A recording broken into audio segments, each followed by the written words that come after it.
Hello and welcome back to Beamer Tom, and today we're going to be talking about things that I dislike about the BMW M4 Competition, so stay tuned for this video.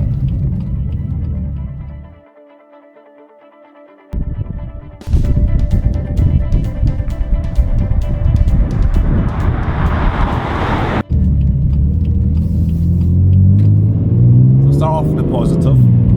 You get that sound and the thrill of the performance is exhilarating. But there are some things that get a bit annoying slash annoy myself about this car. So, firstly, you may be able to hear it.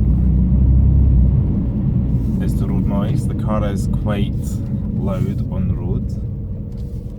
Just general insulation seems to be a little bit reduced, I would say, in comparison to the other BMW cars.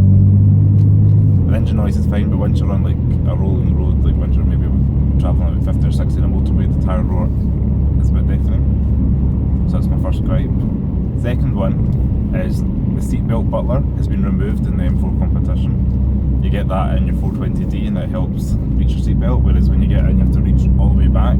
Small gripe I know, but it's just something I've noticed. My third thing I dislike, or kind of frustrates me about the car, is the fact that the car is quite firm riding, even if you set it and put it into comfort mode down in the adjustable settings there.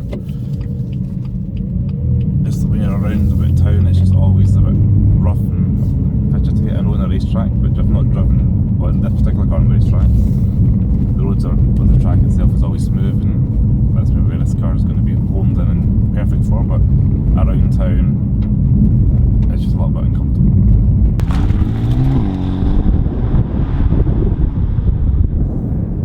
And my fourth thing is really the fuel consumption. Even just driving normally, like I'm getting 20.1 miles to a gallon, and that's just me going around town, going to see friends, etc., going to the gym. It doesn't seem to be that impressive. I think claimed it should be closer to about 30 miles to a gallon. So it's a little bit faster than I would like. So the fifth annoying thing, or thing I dislike about the BMW M4 Competition, is this DCT transmission. It's a little bit jerky when you're moving off, especially around town if you're moving between first and second gear.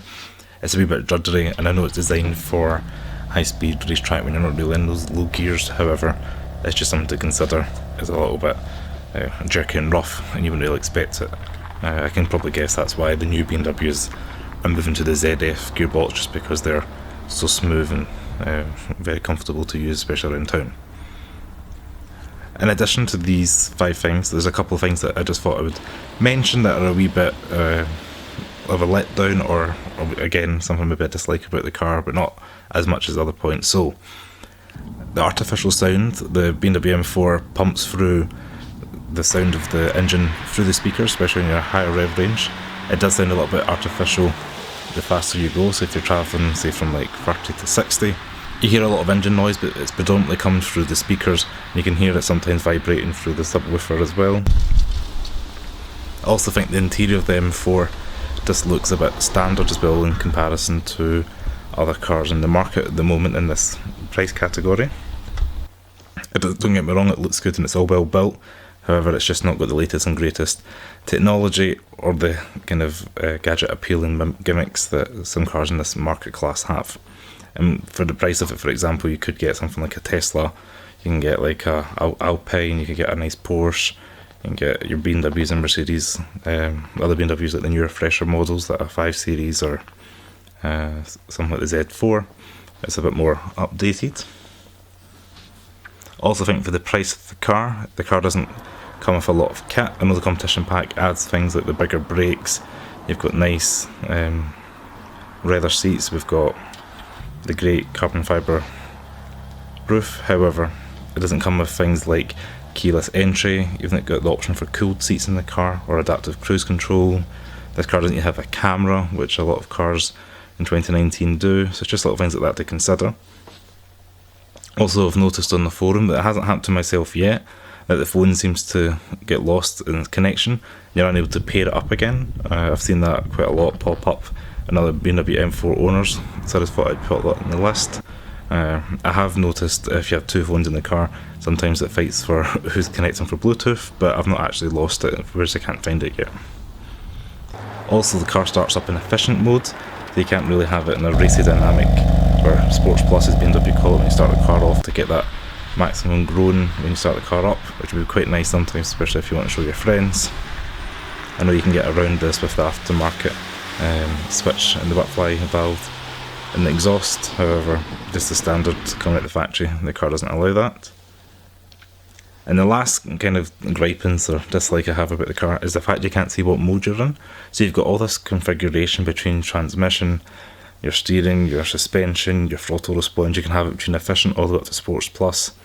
But once you click it and it tells you on the screen between these options, it just disappears into blackness and you don't actually know what you're set up as. So sometimes you may be driving along and you have to double tap and then you end up cycling through the list again for whatever setting you're working on. So if you wanted everything in Sports Plus, but then you might not realise you've got something set in comfort or efficient until you click each individual button. So it's just a little thing to consider. However, all these aren't outweighing it against all the positives of the car. It's a beautifully crafted machine, it's well built, it's fast, reliable, practical, it's got 4 seats, it does everything you ask of it. These are just a couple of dislikes that I found with driving the M4 and experiencing it day to day, and I just really wanted to bring it to light with this channel.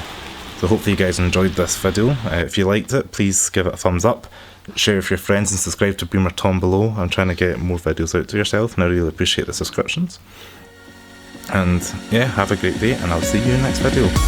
Thanks very much for watching.